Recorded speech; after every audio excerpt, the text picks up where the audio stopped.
Humihingi ng proteksyon at bagong abogado ang minaltratong kasambahay na si LV Vergara. Kasunod ito ng pamamaril kay alias Dodong na testigo sa kanyang kaso. Saksi si Mav Gonzalez.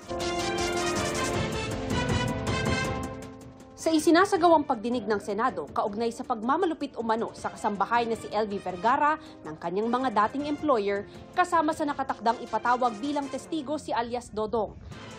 Pero kagabi, pinaputukan umano ng baril ng di pa nakikilalang lalaki si Dodong sa loob ng tinutuluyan niyang bahay.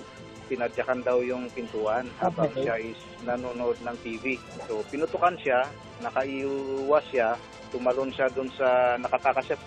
Ayon sa pulisya, posibleng ang salarin ang siya ring umaaligid sa bahay ni Dodong. Nasa pangangalaga na si Dodong ng mga otoridad. Ang nangyari kay Dodong, nagdulot ng pangamba at takot kay LV.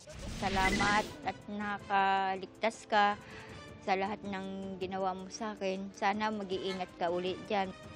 Nauna nang idinitalye ni LV ang naranasang pangmamaltrato na nagresulta sa tuluyang pagkabulag ng kaliwa niyang mata. Hindi po talaga ako tinigilan na saktan niya at pinukpok po ng martilyo. Yung pong tainga ko, panay suntok-suntok po noong 2020.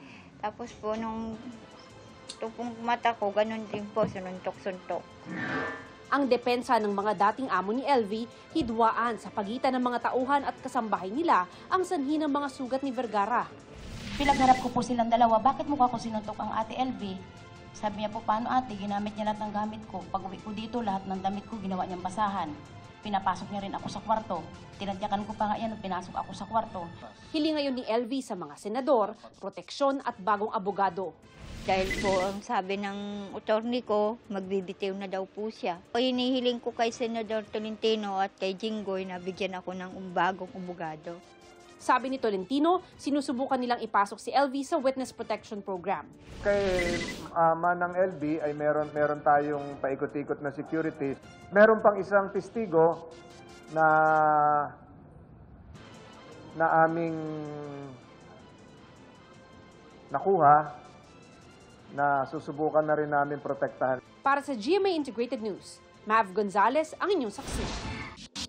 Mga kapuso, sama-sama tayong maging saksi.